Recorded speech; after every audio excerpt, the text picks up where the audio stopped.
Bonjour à tous, je vous retrouve aujourd'hui pour une nouvelle vidéo qui sera un point lecture et dans laquelle on parlera de La Foudre de Daniel Steele que j'ai ici aux éditions France Loisirs.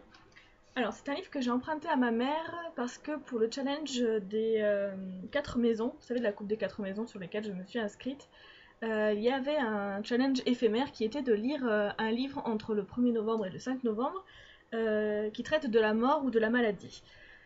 Et moi, dans ma palle, j'ai pas trouvé quelque chose qui s'y rapporte, donc j'ai emprunté un livre à ma mère, donc La Foudre, dans lequel on parle d'une femme qui découvre qu'elle a un cancer du sein, et voilà, on va devoir enfin, lui enlever un sein, etc., et elle va devoir faire la chimio, etc., et son mari ne va pas la soutenir du tout.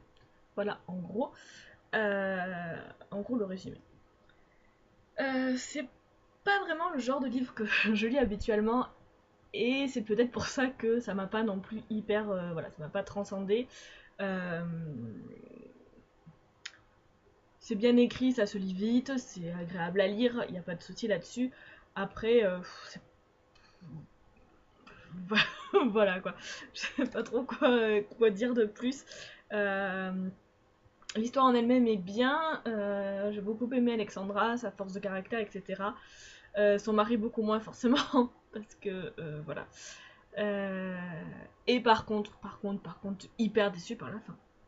Hyper déçu par la fin. Euh, je voudrais pas vous spoiler, mais en gros, elle avait deux choix, enfin, elle avait trois choix, plus particulièrement. Elle en a choisi un, le pire de tous, voilà. Euh, voilà, moi j'aurais pas décidé ça à sa place, et je comprends pas pourquoi non plus elle en est arrivée là, parce que voilà, bon après c'est voilà, chacun réagit comme il l'entend, chacun fait ses choix, etc. dans la vie. Chacun pardonne, pardonne pas, accepte pas, etc. Certaines choses, c'est propre à chaque personne forcément. Mais voilà, non, moi non, j'aurais pas. Non, le choix qu'elle a fait à la fin du livre m'a beaucoup déçu. Euh, voilà, je peux pas vous en dire trop parce que sinon je vous spoilerai. Mais, euh, mais non, moi j'aurais pas choisi ça du tout comme fin. Mais bon, soit. Donc toujours est-il que c'est une lecture qui se lit facilement. Voilà, après faut aimer ce genre-là quoi. Je dirais pas que c'est gnangnan, mais c'est un petit peu prévisible quoi. Enfin, il n'y a rien de transcendant, il y a rien qui se passe qui waouh. Voilà. Pour autant, je me suis pas ennuyée, mais c'est clairement pas, enfin, c'est clairement pas ma tasse de thé. Donc voilà, je sais pas trop quoi vous dire de plus du coup sur ce bouquin. Je vais m'arrêter là. Hein. Disons que si je lui donnais une note de 4, une note de 4 sur 5. Une note sur 5, je lui donnerais 3. Voilà, un petit peu plus que la moyenne, mais c'est pas non plus. Voilà. D'ailleurs, je vais essayer de noter maintenant les livres que je vous présente, comme ça peut vous donner une petite échelle.